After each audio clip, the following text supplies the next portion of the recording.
Bayangkan di puncak sebuah menara kaca yang menusuk langit, seorang wanita muda berdiri. Tangannya dingin, hatinya beku, dan pikirannya setajam angka-angka di layar saham. Namun, takdir memiliki cara yang aneh untuk menghangatkan jiwa yang paling dingin sekalipun. Siapa sangka, sebuah tantangan di ruang rapat yang mewah justru akan menyeretnya ke sebuah persimpangan jalan yang becek, di hadapan sebuah gerobak sederhana. Di sana, di atas wajan panas, bukan hanya adonan martabak yang dibalik, tapi juga seluruh dunianya. Sebuah gigitan akan membawanya pulang ke masa lalu yang ia lupakan, dan memaksanya memilih antara warisan tahta atau warisan rasa. Kisah ini akan membuktikan bahwa rasa yang paling jujur seringkali lahir dari tempat yang paling diremehkan.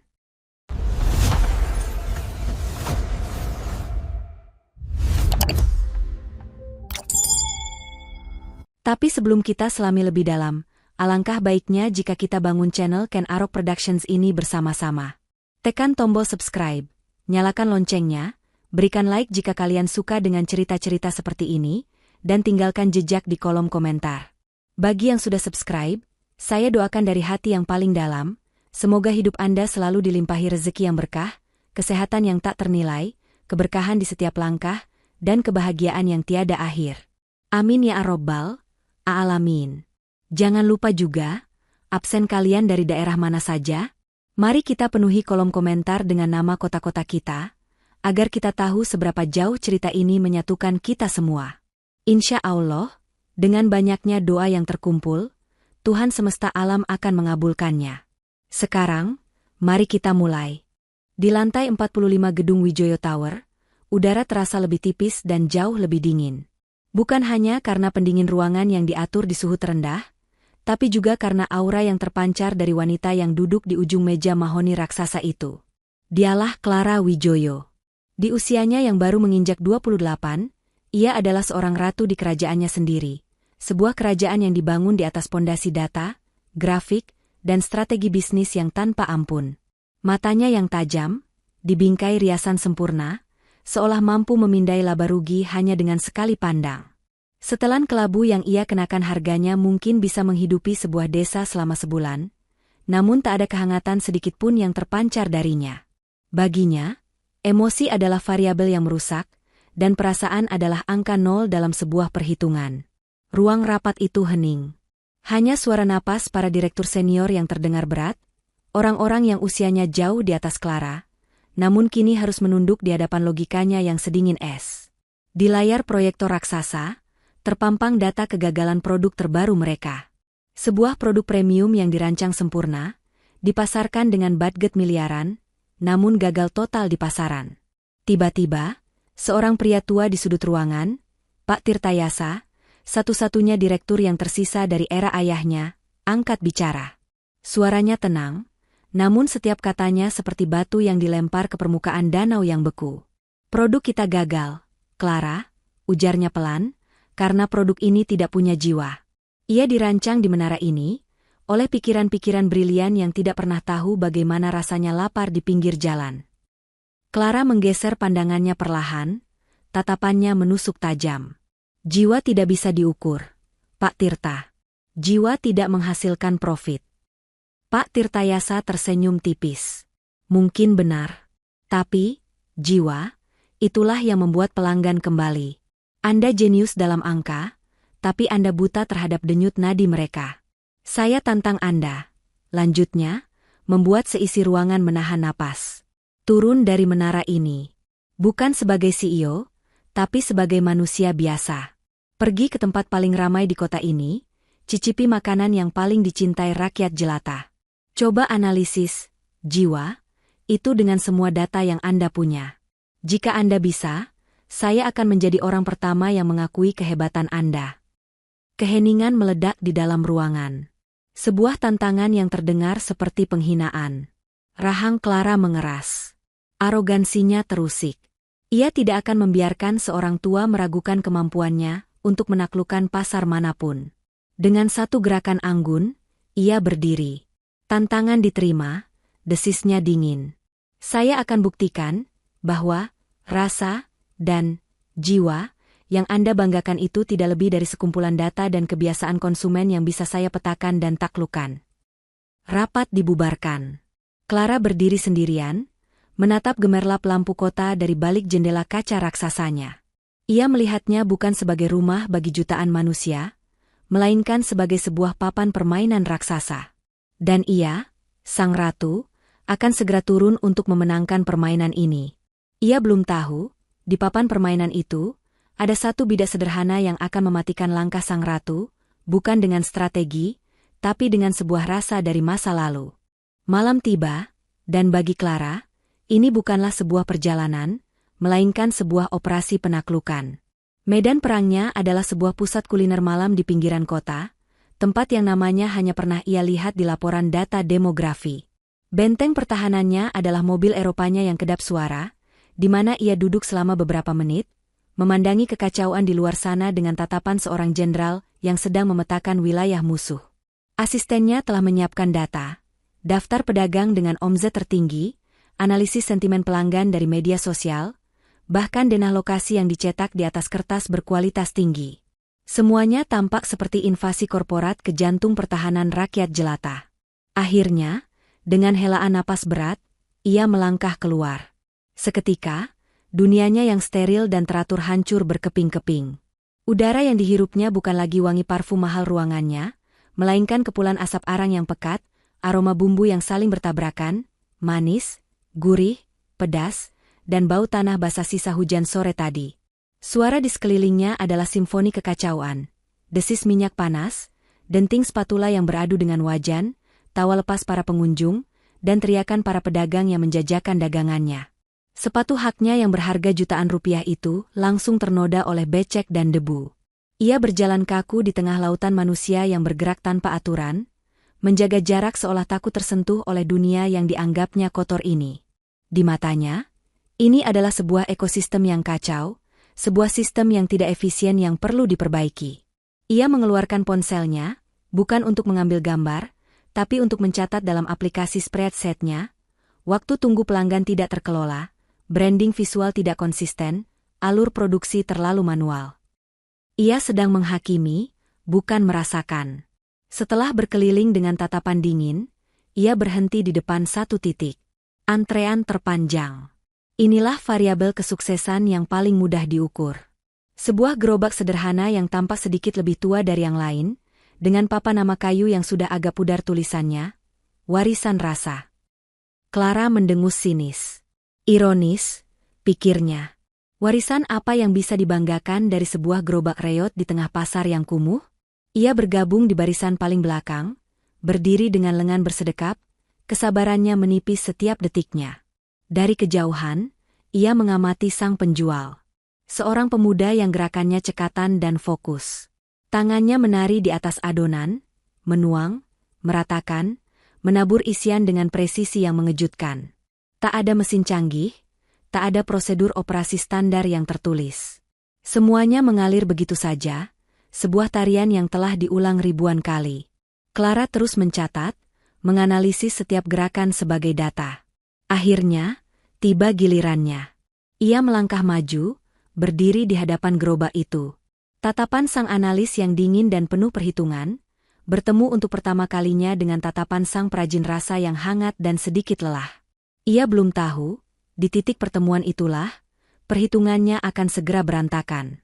Satu martabak keju klasik, ucap Clara, suaranya datar dan tanpa emosi, seolah sedang memesan aset perusahaan, bukan makanan. Matanya tidak tertuju pada Johnny, melainkan berkeliling menginspeksi kebersihan talenan, kondisi wajan, dan cara pemuda itu mengelola uang kembalian. Sebuah audit dadakan yang tak diundang. Johnny hanya mengangguk kecil, seolah tak terpengaruh oleh aura dingin yang menusuk dari wanita di hadapannya. Ia sudah bertemu ribuan pelanggan, dan ia tahu, di depan wajahnya yang panas, semua orang pada akhirnya sama. Hanya manusia yang sedang mendambakan sedikit kehangatan dan rasa manis. Tangannya bergerak dengan ritme yang menenangkan. Mengambil adonan dengan takaran yang pas, menuangkannya ke atas wajan panas, hingga terdengar desis lembut yang merdu. Clara masih mengamati, mencatat dalam benaknya, proses manual, rentan terhadap inkonsistensi takaran. Ketika Johnny menaburkan parutan keju dan butiran coklat, Clara kembali berpikir, manajemen inventaris bahan baku pasti berantakan. Ia sedang melihat pohon, tapi sama sekali tak bisa melihat keindahan hutannya. Beberapa menit kemudian, martabak itu siap. Disajikan dalam sebuah kotak kardus sederhana berwarna coklat, hangat, dan menebarkan aroma yang menggoda. Clara menerimanya dengan ujung jari, seolah sedang menerima barang bukti, lalu membayar dengan selembar uang besar tanpa menunggu kembalian. Ia berbalik dan melangkah pergi, kembali menuju benteng pertahanannya yang berpendingin udara. Di dalam mobilnya yang mewah, keheningan kembali menyergap. Namun kali ini, keheningan itu ditemani oleh aroma mentega, keju panggang, dan adonan matang yang perlahan tapi pasti menginvasi ruang sterilnya. Aroma itu terasa begitu jujur, begitu nyata, sangat kontras dengan parfum mahal yang biasa ia hirup. Untuk sesaat, ia ragu. Namun, rasa penasaran seorang analis mengalahkan keangkuhan seorang CEO. Ia membuka kotak itu. Uap hangat mengepul, membawa serta kenangan yang belum ia sadari. Dengan gerakan lambat, ia mengambil sepotong. Ia menggigitnya. Dan pada detik itu, segalanya berubah. Bukan sekadar ledakan rasa manis dan gurih di lidahnya. Ini adalah sebuah sengatan listrik yang menjalar langsung ke pusat ingatannya yang paling dalam. Sebuah portal waktu yang terbuka tanpa aba-aba. Logikanya menjerit, mengatakan ini tidak mungkin. Ini hanyalah reaksi kimia antara gula, tepung, dan lemak. Tapi hatinya mengatakan hal lain. Hatinya berbisik sebuah nama yang telah lama hilang. Rasa ini mustahil. Ini bukan sekadar martabak. Ini adalah malam-malam hujan di masa kecilnya. Ini adalah tawarnya ayahnya yang sedang bereksperimen di dapur. Ini adalah rasa aman dan kehangatan pelukan seorang ayah. Tangan Clara yang memegang martabak itu gemetar. Tatapan matanya yang biasa tajam kini kosong, terlempar ke sebuah masa di mana ia bukanlah seorang CEO, melainkan hanya seorang gadis kecil yang percaya bahwa ayahnya adalah pembuat martabak terhebat di seluruh dunia. Di dalam mobil mewah yang terparkir di pinggir jalanan yang becek, sang ratu es itu akhirnya goyah. Analisisnya hancur. Datanya tak berarti. Karena ia baru saja menemukan sebuah anomali yang tak akan pernah bisa ia jelaskan dengan spreadsheet manapun. Sebuah rasa yang terasa seperti pulang. Malam itu, Clara tidak bisa tidur. Otaknya, yang biasa berputar cepat mengkalkulasi untung dan rugi, kini macet total. Terus-menerus memutar ulang satu data yang tak bisa ia proses. Rasa martabak itu. Ia mencoba merasionalisasikannya. Mungkin hanya kebetulan. Mungkin ingatannya tentang masakan ayahnya terlalu dibesar-besarkan oleh kerinduan masa kecil. Ia bahkan membuka laptopnya di tengah malam, mencari jurnal ilmiah tentang hubungan antara indera pengecap dan memori emosional, berusaha mengubah sebuah keajaiban menjadi rumus kimia yang bisa ia pahami dan kendalikan. Tapi usahanya sia-sia. Hatinya tahu apa yang ia rasakan, dan kali ini, hatinya menolak untuk tunduk pada logika. Keesokan harinya di kantor, semua terasa hambar. Rapat dewan direksi terasa seperti obrolan kosong, grafik penjualan yang meroket tampak seperti gambar tak bermakna, dan perintah-perintah yang biasa ia keluarkan dengan tegas kini terasa ragu. Fokusnya pecah. Di tengah presentasi strategi kuartal berikutnya, benaknya justru melayang kembali ke gerobak sederhana itu. Kedesis adonan di atas wajan panas, ke aroma mentega yang meleleh. Ia harus kembali. Bukan karena ia mau, tapi karena ia butuh. Tentu saja, keangkuhannya tidak akan membiarkan ia mengakui hal itu. Ia membingkai misi ini dengan alasan yang lebih bisa diterima oleh logikanya. Ini adalah riset lanjutan, bisiknya pada diri sendiri. Satu sampel data tidak pernah cukup. Aku harus memastikan konsistensi produk dan menganalisis strategi retensi pelanggannya. Itu adalah kebohongan yang indah, sebuah alibi yang ia ciptakan untuk menutupi sebuah kebutuhan jiwa yang mendesak. Maka, selama seminggu berikutnya, pemandangan ganjil mulai terlihat di pusat kuliner malam itu. Sebuah mobil mewah sering terparkir di sudut yang agak gelap. Di dalamnya, seorang wanita duduk mengamati satu titik, gerobak, warisan rasa. Di hari pertama, ia hanya mengamati dari jauh. Di hari kedua, ia turun, mengenakan pakaian yang jauh lebih sederhana, sebuah blus katun dan celana jeans, berbaur dengan kerumunan, membeli martabak lagi hanya untuk memastikan, dan lagi-lagi, rasa itu menghantamnya dengan kekuatan yang sama. Di hari ketiga, ia mencoba pendekatan berbeda. Ia bertanya pada penjual minuman di sebelah gerobak Johnny, berpura-pura menjadi mahasiswa yang sedang melakukan penelitian. "Mas yang jual martabak itu sudah lama di sini?" tanyanya senormal mungkin. Ia mulai mengumpulkan kepingan-kepingan informasi.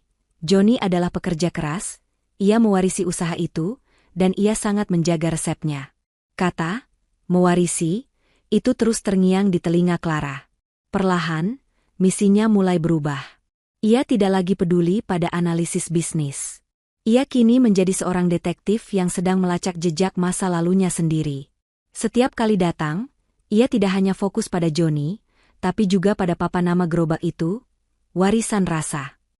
Dua kata yang awalnya ia anggap sebagai lelucon murahan, kini terasa begitu berat dan penuh misteri.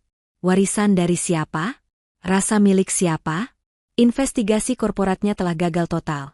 Dan kini, tanpa ia sadari, ia telah memulai sebuah investigasi hati yang akan membawanya ke sebuah kebenaran yang lebih mengejutkan dari yang pernah ia bayangkan. Malam itu, Clara datang dengan tujuan yang berbeda. Bukan lagi untuk mengamati dari jauh, atau mencari petunjuk secara sembunyi-sembunyi. Topeng penyamarannya telah ia tanggalkan, keangkuhan seorang CEO telah ia simpan rapat-rapat di dalam mobilnya. Malam ini, ia datang sebagai seorang anak yang mencari jejak ayahnya. Ia menunggu dengan sabar hingga antrean mulai sepi dan Johnny sedang bersiap-siap untuk membereskan dagangannya. Inilah saatnya. Ia melangkah mendekat, keheningan di antara mereka terasa lebih berat dari biasanya. Johnny yang menyadari kehadirannya hanya mengangguk, mengira wanita itu akan memesan seperti biasa. Namun, Clara tidak memesan. Ia hanya berdiri diam, matanya terpaku pada papan nama kayu yang usang itu. "Nama di gerobak Anda." Suara Clara terdengar pelan, nyaris bergetar, memecah kesunyian malam. "Warisan rasa. Boleh saya tahu, itu warisan dari siapa?" Pertanyaan itu mengejutkan Johnny. Pertanyaan yang begitu personal, datang dari seorang pelanggan yang selama ini tampak begitu jauh dan misterius. Ia menghentikan gerakannya, mengelap tangannya yang berpeluh di celemeknya. Ia menatap Clara lekat-lekat, mencoba membaca niat di balik tatapan mata wanita itu yang kini tampak begitu rapuh. Ada sesuatu dalam sorot mata itu yang terasa familiar, sesuatu yang mengingatkannya pada masa lalu. Setelah hening beberapa saat, ia akhirnya memutuskan untuk berbagi cerita yang selama ini ia jaga seperti harta karun. "Ini bukan resep keluarga saya, Bu," jawab Johnny, suaranya terdengar penuh hormat. "Resep ini adalah sebuah amanah. Sebuah janji." Johnny menarik napas dalam-dalam, seolah sedang memanggil kembali kenangan dari dasar hatinya. "Dulu, ayah saya bekerja sebagai supir untuk seorang pengusaha besar yang sangat baik hati. Tuan besar itu, meskipun kaya raya, punya satu hobi yang aneh. Beliau suka sekali masuk ke dapur dan membuat martabak, hanya untuk putri semata wayangnya." Jantung Clara berdebar begitu kencang, seolah ingin melompat dari rongga dadanya. "Saya waktu itu masih kecil," lanjut Johnny, matanya menerawang. "Dan tuan besar itu, beliau tidak menganggap saya sebagai anak pembantu. Beliau justru mengajak saya ke dapur, mengajari saya cara mengaduk adonan, cara menakar mentega, cara memanggang dengan api yang pas. Beliau bilang, 'Johnny, martabak ini dibuat dengan cinta. Kalau kamu membuatnya dengan hati yang tulus, rasanya tidak akan pernah salah.'" Sebelum beliau meninggal, suara Johnny sedikit serak, "Beliau menitipkan resep ini pada saya. Beliau meminta saya berjanji 3 hal. Jangan pernah menjual resep ini, selalu gunakan bahan terbaik, dan teruslah berbagi kebahagiaan melalui rasa ini. Karena kata beliau, di setiap gigitan martabak ini, ada kenangan tentang putrinya." Clara sudah tidak bisa menahannya lagi. Air mata yang bertahun-tahun ia bendung akhirnya runtuh. Siapa nama tuan besar itu?" bisiknya lirih. Johnny menatapnya dengan senyum yang tulus, senyum yang seolah sudah tahu segalanya. "Nama tuan besar itu adalah Pak Wijoyo." Dunia Clara seakan berhenti berputar. Nama ayahnya, terucap dari bibir seorang pemuda penjual martabak, terasa seperti guntur di tengah malam yang sunyi. Pemuda di hadapannya ini bukan lagi pedagang kaki lima. Ia adalah penjaga api kenangan ayahnya, seorang sahabat kecil yang tak pernah ia lupakan, dan pemegang kunci menuju hatinya yang telah lama hilang. Kebenaran yang ditemukan Clara di gerobak martabak malam itu terasa seperti api unggun yang hangat di tengah musim dingin. Ia merasa hidup kembali, terhubung kembali dengan ayahnya, dan untuk pertama kalinya setelah sekian lama, ia merasa memiliki tujuan yang lebih besar dari sekadar angka profit. Namun, api sehangat apapun akan terasa dingin jika dihadapkan pada badai es. Dan badai itu bernama Helena Wijoyo, ibunya sendiri. Berbeda dengan Clara yang mewarisi kejeniusan bisnis ayahnya, Helena adalah seorang arsitek sosial. Ia tidak membangun perusahaan, ia membangun citra.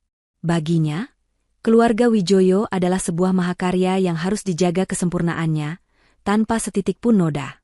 Rumah besar mereka bukanlah sebuah hunian, melainkan sebuah museum, di mana setiap perabotan diletakkan dengan presisi dan setiap percakapan diukur dengan hati-hati. Dan di museum itu, Clara adalah pajangan utamanya yang paling berharga. Tentu saja, perubahan drastis pada perilaku putrinya tidak luput dari pengamatan Helena yang setajam elang. Kebiasaan Clara pulang larut malam dengan aroma mentega, bukan parfum. Penampilannya yang mulai sering berganti dari setelan mahal ke pakaian kasual, dan yang terburuk, sebuah foto yang dikirim oleh mata-matanya, foto Clara yang sedang tertawa lepas di samping gerobak kaki 5. Bagi Helena, foto itu bukan sekadar gambar, melainkan sebuah retakan pada mahakaryanya. Malam itu, ia menunggu Clara di ruang keluarga yang luas dan senyap. Dengan secangkir teh porselen di tangan, ia memulai percakapan dengan kelembutan yang menusuk. "Clara, sayang, ibu dengar kamu punya hobi baru yang menarik? Mengunjungi pasar malam?" tanyanya, senyumnya tipis namun matanya tidak tersenyum sama sekali. Clara, yang hatinya masih dipenuhi kehangatan pertemuannya dengan Johnny, mencoba menjelaskan. "Aku bukan sekadar berkunjung, Bu. Aku menemukan kembali kenangan ayah di sana." Helena meletakkan cangkirnya dengan pelan, menimbulkan bunyi denting yang terasa memekakan di tengah keheningan. "Kenangan?" desisnya. "Jangan naif, Clara.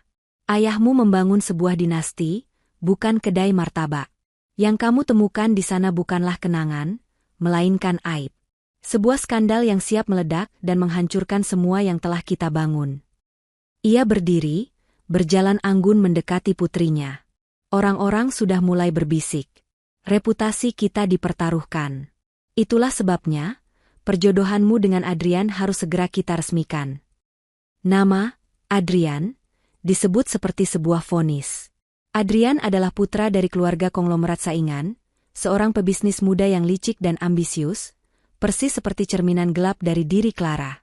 "Ini bukan soal perasaan, Clara. Ini adalah strategi," lanjut Helena, suaranya dingin dan final.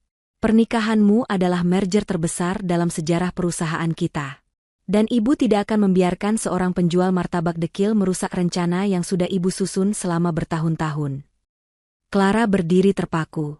Api unggun di dalam hatinya seolah disiram air es. Ia sadar, musuh terbesarnya bukanlah dewan direksi atau pesaing bisnis. Musuh terbesarnya adalah wanita yang melahirkannya, seorang ratu yang akan melakukan apapun untuk menjaga keutuhan kerajaannya, bahkan jika itu berarti harus mengurung putrinya sendiri di Menara Gading untuk selamanya. Helena Wijoyo bukanlah tipe orang yang akan turun tangan langsung untuk membereskan masalah rendahan seperti ini. Mengotori sepatunya yang mahal di pasar malam adalah hal yang mustahil. Metodenya jauh lebih elegan, lebih tajam, dan lebih menusuk. Ia tidak menghancurkan lawan dengan amarah, melainkan dengan kekuatan korporasi yang sunyi namun mematikan. Ia percaya, semua orang punya harga, dan ia akan membuktikannya. Beberapa hari setelah konfrontasinya dengan Clara, sebuah pemandangan yang tak biasa menghentikan denyut kehidupan di sekitar gerobak, warisan rasa. Sebuah sedan hitam mengkilap berhenti di ujung jalan, mesinnya nyaris tak terdengar. Dari dalamnya, keluar dua orang pria berpenampilan necis dengan setelan jas yang harganya mungkin melebihi modal usaha Johnny selama setahun. Mereka berjalan tegap, sepatu kulit mereka seolah menolak untuk menyentuh tanah becek di bawahnya, menciptakan sebuah aura intimidasi yang sunyi di tengah keramaian pasar. Mereka berhenti di depan gerobak Johnny, tidak berkata apa-apa, hanya berdiri menunggu dengan kesabaran seekor pemangsa. Setelah Johnny selesai melayani pelanggan terakhirnya, salah satu dari pria itu melangkah maju. "Selamat malam, Saudara Joni, sapanya dengan nada yang terlalu formal dan dingin. Kami adalah perwakilan hukum dari Wijoyo Corporation. Joni tertegun. Nama perusahaan itu terasa seperti alarm bahaya di telinganya. Ia hanya mengangguk pelan, jantungnya mulai berdebar tak menentu.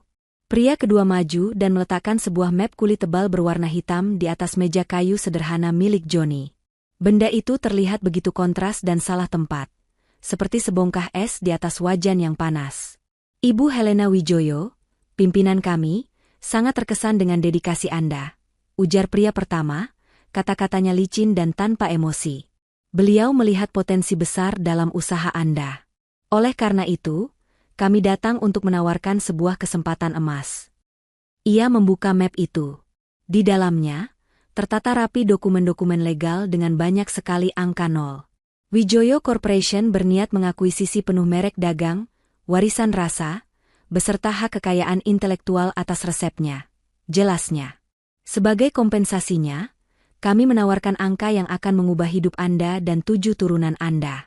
Anda tidak perlu lagi berkeringat di depan wajan panas. Kami bahkan akan memberikan Anda posisi kehormatan sebagai konsultan rasa di jaringan waralaba yang akan kami bangun secara nasional. Tawaran itu menggantung di udara, terasa berat dan menyesakan. Itu bukan sekadar tawaran bisnis. Itu adalah sebuah godaan terbesar yang pernah Joni hadapi. Uang yang bisa membeli semua impian duniawinya, ditukar dengan satu-satunya harta yang tak ternilai baginya. Pria berjas itu tersenyum tipis, yakin bahwa tidak ada seorang pun di dunia ini yang bisa menolak tawaran semacam itu. Joni menatap map kulit di hadapannya, lalu menatap tangannya yang kapalan dan penuh bekas luka bakar kecil. Ia teringat wajah tulus Pak Wijoyo, teringat janjinya di masa lalu. Kini, janji itu sedang diuji dengan harga yang paling menggiurkan. Keheningan menyelimuti gerobak kecil itu, sebuah keheningan yang terasa lebih bising daripada hiruk-pikuk pasar malam di sekelilingnya. Dua pria berjas itu menunggu dengan senyum tipis yang menyeratkan kepastian, seolah jawaban, ya, hanyalah formalitas waktu. Di benak mereka, tidak ada variabel di dunia ini yang tidak bisa ditaklukkan oleh angka nol yang cukup banyak. Mereka salah besar. Joni menatap angka-angka di dokumen itu. Angka yang bisa membeli rumah mewah, mobil, dan kehidupan nyaman yang tak pernah ia bayangkan. Sebuah jalan keluar instan dari semua kerja keras dan peluh yang selama ini ia jalani. Godaan itu nyata, merayap masuk ke dalam benaknya seperti kabut. Namun, semakin lama ia menatap angka itu, semakin jelas pula wajah lain yang muncul di benaknya. Wajah tulus Pak Wijoyo yang tersenyum sambil mengajarinya cara melipat martabak, wajah bahagia Clara kecil saat menerima martabak hangat dari tangan ayahnya. Kenangan itu tidak ternilai. Dan janji yang ia ucapkan di masa lalu bukanlah sekadar kata-kata, melainkan pilar yang menopang seluruh harga dirinya. Dengan gerakan yang pelan namun mantap, Joni menutup map kulit itu. Bunyi, blap, yang pelan dari map yang tertutup terdengar, seperti sebuah keputusan final yang tak bisa diganggu-gugat. Ia mendorong map itu kembali ke seberang meja. Terima kasih atas tawaran yang luar biasa ini, bapak-bapak, ucap Joni, suaranya tenang dan penuh hormat, namun ada ketegasan baja di baliknya. Saya sangat menghargainya. Ia berhenti sejenak, menatap lurus ke mata kedua pria itu. Tapi mohon maaf. Ada hal-hal di dunia ini yang tidak bisa dinilai dengan uang. Resep ini bukan milik saya untuk dijual. Ini adalah amanah. Sebuah janji suci yang saya berikan kepada almarhum Tuan Wijoyo. Senyum di wajah kedua pria itu langsung lenyap, digantikan oleh ekspresi tak percaya yang dingin. Anda menolak? Tanya salah satunya, nadanya tajam seolah tak habis pikir. Kalian mungkin melihat ini sebagai bisnis, lanjut Joni, tak gentar. Tapi bagi saya, ini adalah kehormatan. Dan kehormatan saya tidak dijual. Pria berjas itu tertawa kecil, sebuah tawa kering tanpa humor. Kehormatan tidak bisa mengisi perut. Saudara Joni, Anda yakin sudah memikirkan ini baik-baik? Menolak kemurahan hati dari Ibu Helena Wijoyo seringkali mendatangkan konsekuensi yang tidak menyenangkan. Ancaman itu terselubung, namun terasa begitu nyata. Saya sudah sangat yakin, jawab Joni tegas.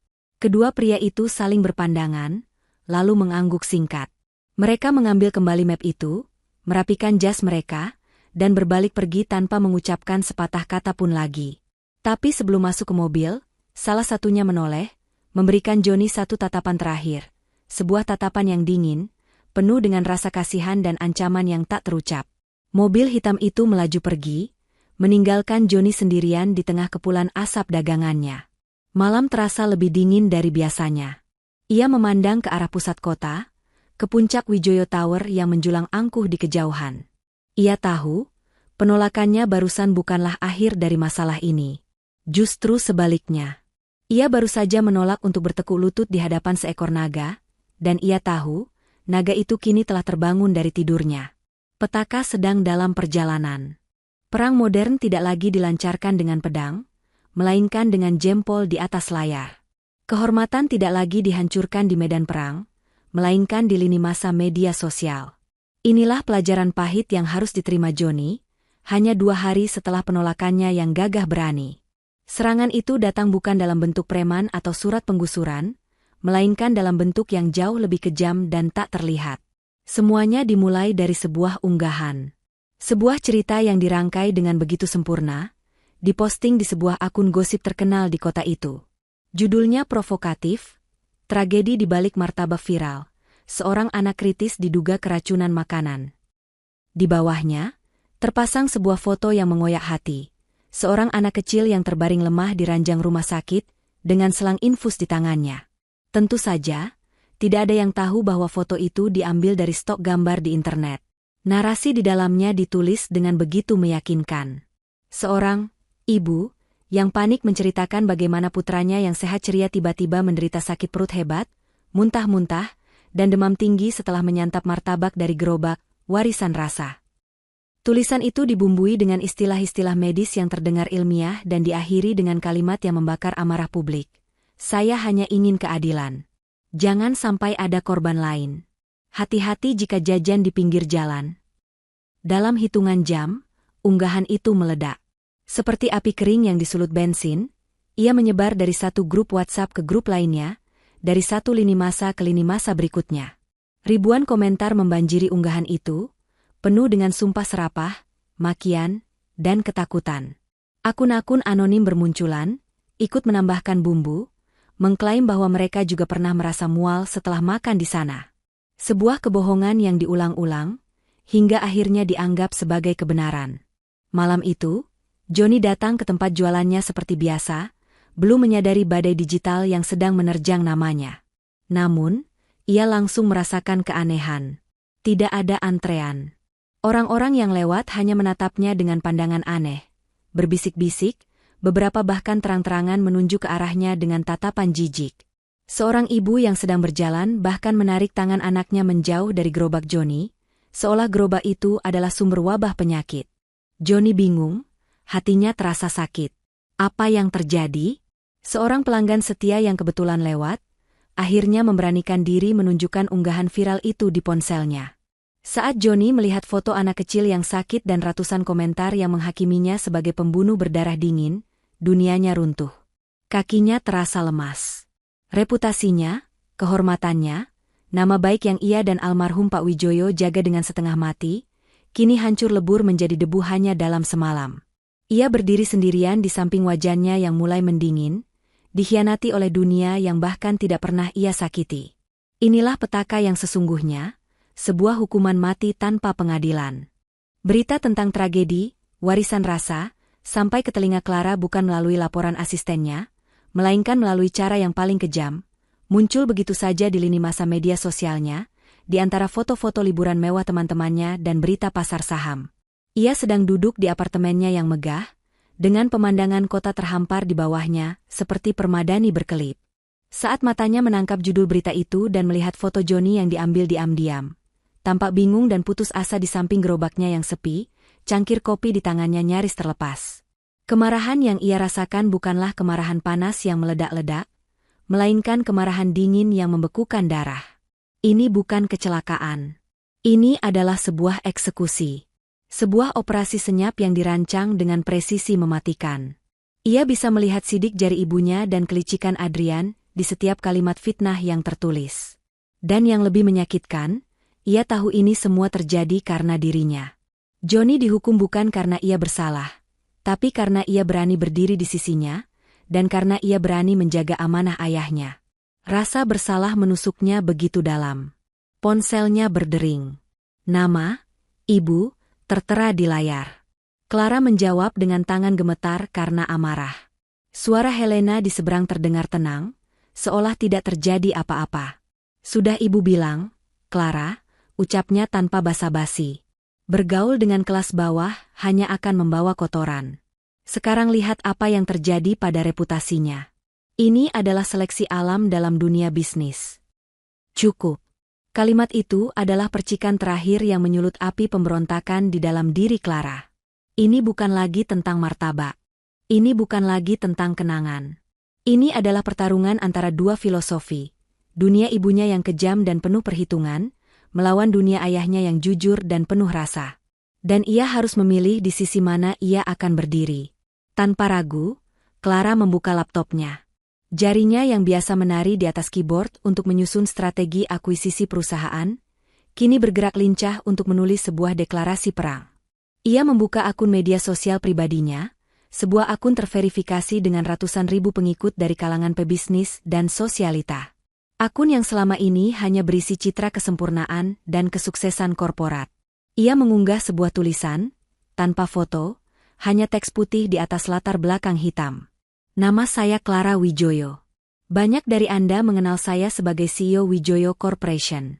Tapi malam ini, saya menulis sebagai putri dari almarhum Pak Wijoyo. Gerobak martabak, warisan rasa, yang saat ini sedang dihujani fitnah keji, adalah bagian dari warisan sejati ayah saya. Resepnya adalah amanah beliau, dan penjualnya, Saudara Joni, adalah orang paling jujur dan berintegritas yang pernah saya temui. Saya pribadi telah menjadi pelanggannya, dan saya bersaksi atas kualitasnya. Saya tidak akan tinggal diam melihat sebuah usaha kecil yang jujur dihancurkan oleh kekuatan besar yang pengecut. Saya berdiri bersama, warisan rasa. Ia menekan tombol, kirim. Seketika, notifikasi mulai meledak. Ribuan komentar dan reaksi bermunculan. Tapi Clara tidak lagi peduli. Ia baru saja melakukan hal yang tak terbayangkan. Ia secara terbuka menentang ibunya dan mempertaruhkan seluruh karir dan reputasinya. Ia telah memilih sisinya. Ia melompat dari menara gadingnya, bukan untuk jatuh, tapi untuk bertempur di parit yang sama dengan Joni. Perang sesungguhnya baru saja dimulai. Unggahan Clara di media sosial tidak hanya menjadi viral, ia menjadi sebuah gempa bumi digital yang mengguncang pilar-pilar dunia korporat dan sosialita. Dalam semalam, kisah itu berevolusi dari sekadar isu keracunan makanan menjadi sebuah drama epik. Seorang putri mahkota yang memberontak melawan kerajaannya sendiri demi membela seorang rakyat jelata. Tagar saya berdiri bersama rasa mulai bermunculan, namun di saat yang sama, cemoohan dan spekulasi liar juga membanjiri internet. Clara telah berhasil menarik perhatian dunia, namun ia juga telah mengarahkan moncong meriam tepat ke wajahnya sendiri. Helena Wijoyo tidak menunggu lama. Bagi seorang ahli strategi sepertinya, pemberontakan harus dipadamkan dengan cepat dan tanpa ampun, sebelum apinya sempat membesar.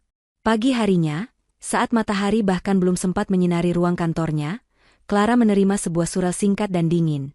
Panggilan untuk rapat umum pemegang saham luar biasa. Agendanya hanya satu, evaluasi kinerja dan posisi CEO. Clara tahu, ini adalah surat hukuman matinya. Ia datang ke ruang rapat itu, tempat yang sama di mana ia pernah menjadi penguasa absolut. Namun kali ini, semua mata menatapnya dengan pandangan berbeda. Bukan lagi tatapan segan, melainkan tatapan menghakimi. Ibunya duduk di kursi pimpinan, wajahnya sedingin pualam, seolah sedang memimpin rapat untuk membahas akuisisi perusahaan, bukan untuk menghancurkan masa depan putrinya sendiri. Adrian duduk di sampingnya, dengan senyum tipis penuh kemenangan. Tuduhan dibacakan secara formal, terdengar kejam dan impersonal. Telah bertindak gegabah dan mencemarkan nama baik korporasi. Mengutamakan sentimen pribadi di atas kepentingan perusahaan. Menunjukkan ketidakstabilan emosional yang membahayakan citra Wijoyo Corporation. Tak ada yang membelanya. Semua dewan direksi yang dulu tunduk padanya, kini mengangkat tangan untuk melawannya. Pemungutan suara itu hanyalah sebuah formalitas untuk sebuah pembantaian yang telah direncanakan. Dalam waktu kurang dari 15 menit, palu diketuk. Clara Wijoyo resmi dicopot dari jabatannya sebagai CEO. Kejatuhannya berlangsung cepat dan brutal. Kartu kredit perusahaannya diblokir saat itu juga. Saat ia kembali ke ruangannya, 2 orang petugas keamanan sudah menunggu untuk mengawalnya, memintanya untuk mengemasi barang-barang pribadi ke dalam sebuah kotak kardus. Pemandangan yang ironis, sang ratu yang terusir dari istananya hanya dengan membawa sebuah kotak hina. Kunci mobil mewahnya diminta, dan akses ke apartemen penthouse miliknya akan ditutup dalam 24 jam. Clara berjalan keluar dari lobi Wijoyo Tower, gedung yang menyandang nama keluarganya, untuk terakhir kali sebagai seorang penguasa. Ia berdiri di trotoar yang sibuk, di bawah bayang-bayang menara kaca yang kini terasa asing dan mengancam. Ia tidak punya jabatan, tidak punya mobil, tidak punya rumah. Semua simbol kekuasaan dan kekayaan yang selama ini mendefinisikan dirinya telah direnggut paksa. Ia telah kehilangan segalanya. Atau begitulah kelihatannya. Karena di tengah kehancurannya, saat berdiri di titik terendah dalam hidupnya, ia merasakan sesuatu yang sudah lama tidak ia rasakan, kebebasan. Beban sebagai seorang Wijoyo telah terangkat. Kini, yang tersisa hanyalah Clara. Seorang wanita dengan sebuah kotak kardus di tangan, dan sebuah keyakinan di dalam hati. Dengan sebuah kotak kardus berisi sisa-sisa kehidupan lamanya, Clara melakukan perjalanan yang paling jauh dalam hidupnya. Bukan perjalanan antar benua, melainkan perjalanan antar dunia. Ia memesan taksi online, sebuah pengalaman yang terasa begitu asing, dan meminta diantar ke alamat kontrakan sederhana yang ia dapatkan dari hasil investigasinya dulu. Perjalanan itu membawanya keluar dari jalanan-jalanan lebar dan gedung-gedung pencakar langit, masuk ke dalam ganggang sempit yang ramai dengan kehidupan, di mana aroma masakan rumahan bercampur dengan suara tawa anak-anak. Ia tiba di depan sebuah rumah kontrakan kecil. Di terasnya, terparkir gerobak, warisan rasa, yang kini tampak bisu dan berdebu, seperti sebuah monumen kesedihan. Johnny sedang duduk di bangku kayu di sampingnya, menatap kosong ke depan, punggungnya membungkuk kalah. Mendengar langkah kaki, Johnny mengangkat wajahnya. Matanya melebar karena tak percaya. Di sana, berdiri wanita yang selama ini ia kenal sebagai CEO yang anggun, kini terlihat lelah, rambutnya sedikit berantakan, dan memeluk sebuah kotak kardus seolah itu adalah satu-satunya harta yang ia miliki. "Bu Clara? Apa-apa yang terjadi?" tanya Johnny, suaranya serak. Clara meletakkan kotaknya, lalu tersenyum tipis. Sebuah senyum yang getir namun tulus. "Panggil saja Clara," jawabnya. "Dan sepertinya kita sekarang berada di perahu yang sama. Perahunya bocor, dan kita sedang tenggelam." Mereka duduk berdampingan di bangku kayu itu, 2 orang dari 2 dunia berbeda yang kini dipersatukan oleh kekalahan. Untuk beberapa saat, hanya keheningan yang berbicara, berbagi rasa sakit dan keputusasaan. Namun, di dalam diri Clara, api belum sepenuhnya padam. Ia menatap gerobak yang terlantar itu, lalu menatap Johnny. "Mereka mengambil perusahaanku," ucap Clara, suaranya pelan namun mantap. "Mereka menghancurkan reputasimu. Mereka pikir kita sudah habis. Mereka pikir dengan mengambil uang dan jabatan, mereka bisa mematikan kita." Ia menoleh, menatap lurus ke mata Johnny. "Tapi mereka salah.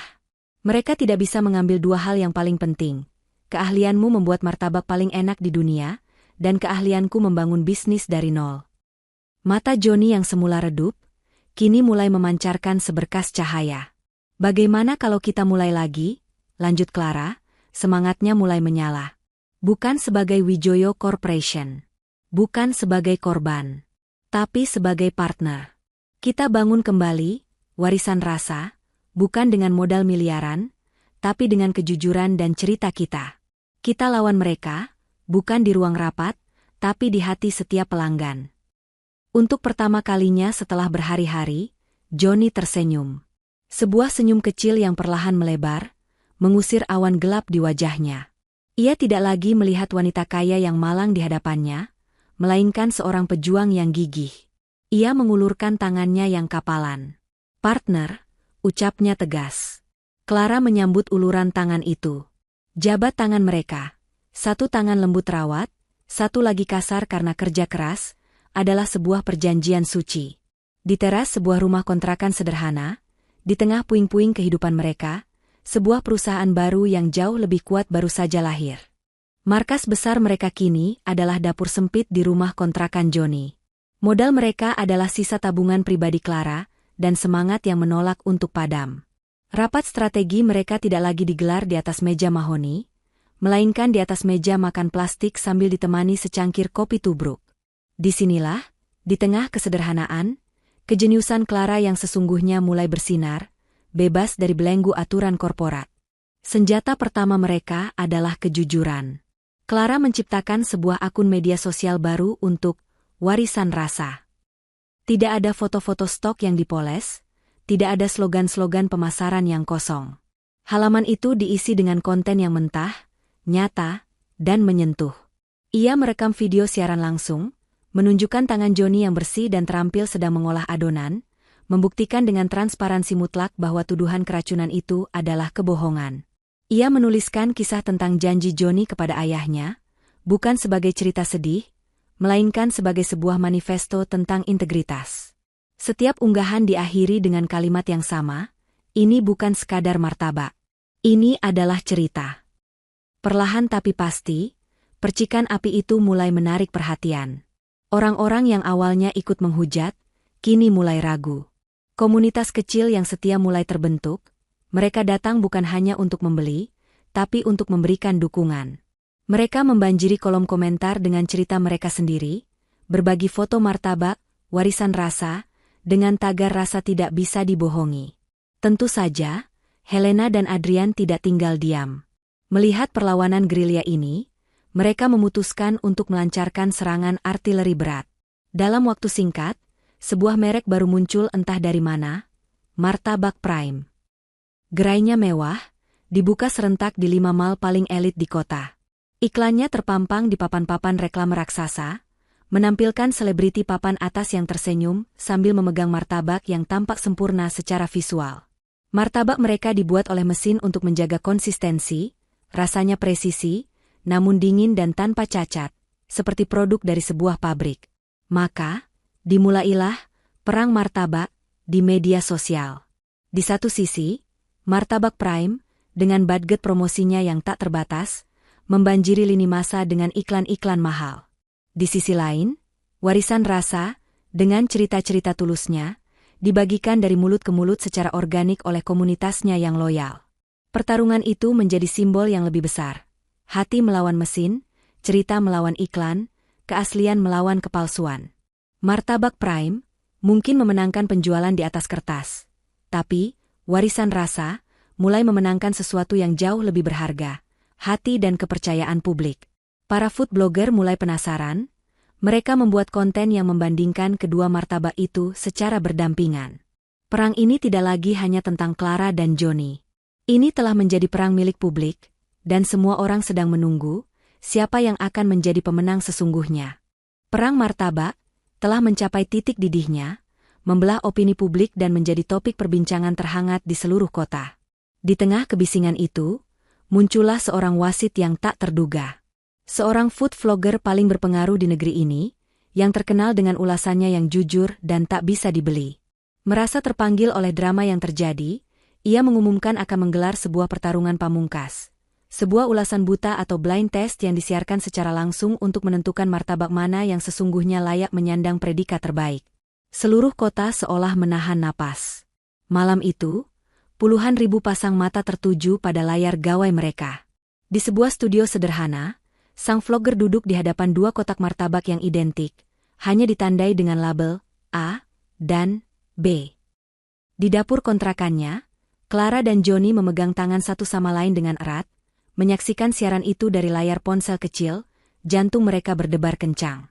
Dan di ruang kerjanya yang mewah, Helena Wijoyo juga menonton, dengan segelas anggur di tangan dan senyum tipis yang meremehkan, yakin sepenuhnya produk superiornya akan menang. Sang vlogger pertama kali membuka kotak A, produk dari Martabak Prime. Ia mengamatinya. Secara visual, sempurna, komentarnya. Potongannya presisi, warnanya merata. Seperti buatan pabrik. Ia lalu menggigitnya. Rasanya enak. Manisnya terukur, teksturnya lembut. Tidak ada yang salah. Tapi Ia berhenti sejenak, mencari kata yang tepat, tidak ada yang istimewa. Rasanya seperti sebuah formula yang berhasil, namun tanpa kejutan. Kemudian, ia beralih ke kotak B, martabak dari warisan rasa.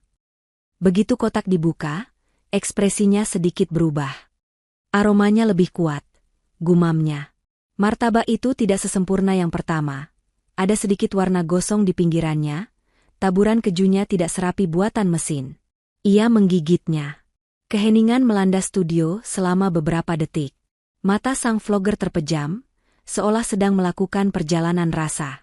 Lalu, ia membuka matanya, dan kali ini, ada binar yang berbeda. Wow, bisiknya. Yang ini punya cerita. Gigitan pertama terasa manis legit, tapi di ujungnya ada sentuhan gurih dari mentega asli yang berkualitas. Ada bagian yang sedikit renyah, ada yang luar biasa lembut. Ini tidak konsisten, dan justru disitulah kekuatannya. Ini punya jiwa. Di ruang kerjanya, Helena terpaku. Kata-kata, punya jiwa, itu menghantamnya seperti petir. Itu adalah kata-kata yang selalu diucapkan oleh mendiang suaminya. Pak Wijoyo selalu percaya bahwa kesempurnaan sejati terletak pada ketidaksempurnaan yang berkarakter. Untuk pertama kalinya, Helena tidak melihat ini sebagai perang bisnis. Ia melihatnya sebagai pertarungan antara filosofinya yang dingin melawan filosofi suaminya yang hangat. Dan ia sadar, selama ini ia telah bertarung di sisi yang salah. Di layar, sang vlogger mengangkat tinggi-tinggi martabak B. Tidak perlu diragukan lagi, serunya. Pemenangnya adalah rasa yang jujur. Di dapur kecil mereka, Clara dan Johnny berpelukan, menangis dalam diam. Bukan tangis kesedihan, melainkan tangis kemenangan. Mereka telah membuktikan bahwa rasa yang tulus tidak akan pernah bisa dikalahkan oleh kekuatan uang sebesar apapun. Kemenangan dalam ulasan buta itu menjadi titik balik. Dunia digital yang tadinya kejam, kini berbalik arah dengan kekuatan yang sama dahsyatnya. Martabak Prime menjadi bahan cemoohan, simbol dari kepalsuan korporat, dan gerai-gerai mewahnya mulai sepi ditinggalkan pelanggan. Sebaliknya, gang sempit tempat gerobak, warisan rasa, berdiri kini berubah menjadi lautan manusia. Pesanan membludak, dukungan mengalir deras, dan nama Johnny kini disebut-sebut sebagai pahlawan kuliner dari kalangan rakyat. Namun, kemenangan terbesar terjadi di malam berikutnya. Di tengah keramaian, sebuah mobil yang biasa berhenti di lobi Hotel Bintang 5, kini menepi di mulut gang yang becek.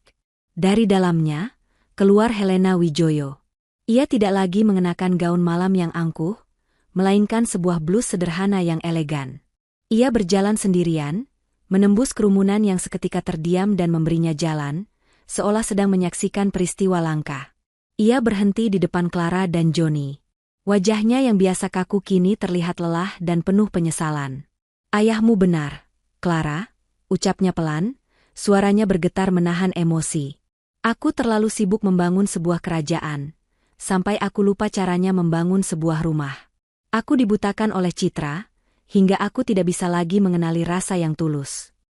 Kemudian, ia menatap Johnny, seorang pemuda yang selama ini ia pandang sebelah mata. Dengan tulus, ia menundukkan sedikit kepalanya. Dan Anda, Nak Johnny, maafkan saya.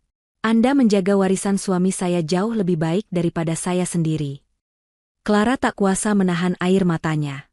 Ini adalah momen yang ia pikir tidak akan pernah terjadi.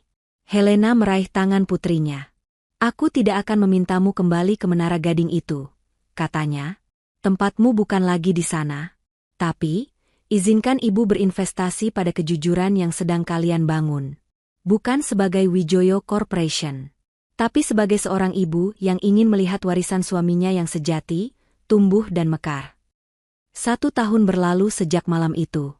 Gerobak sederhana, warisan rasa, telah bertransformasi. Kini, ia menjadi sebuah kedai kecil di sudut jalan yang ramai, dengan desain interior yang hangat dan terbuka. Dindingnya dihiasi foto-foto hitam putih Pak Wijoyo dan sejarah gerobak itu. Bukan lagi hanya Clara dan Johnny, kini mereka bisa mempekerjakan beberapa tetangga sekitar, menciptakan lapangan kerja kecil yang berarti. Kedai itu tidak pernah sepi, menjadi tempat berkumpulnya komunitas, Sebuah bukti hidup bahwa bisnis yang dibangun di atas pondasi hati nurani tidak akan pernah mati. Warisan rasa telah terlahir kembali, lebih kuat dan lebih manis dari sebelumnya. Tepat di hari perayaan ulang tahun pertama kedai, Warisan Rasa, suasana terasa begitu hangat dan penuh tawa.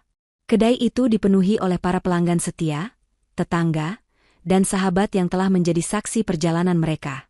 Di sebuah sudut, Helena Wijoyo terlihat sedang mengobrol akrab dengan ibu-ibu dari lingkungan sekitar. Wajahnya memancarkan kebahagiaan tulus yang belum pernah Clara lihat sebelumnya. Ini bukan lagi sebuah bisnis. Ini adalah sebuah keluarga besar. Di tengah riuh rendah perayaan, Johnny tiba-tiba mematikan musik dan naik ke atas sebuah kursi kecil, meminta perhatian semua orang. Suasana seketika hening. Ia menatap Clara, matanya berkilau karena gugup dan cinta. 1 tahun yang lalu, mulai Johnny, suaranya sedikit bergetar, kita memulai semuanya dari nol di dapur kontrakan yang sempit. Kita hanya punya satu sama lain dan sebuah resep.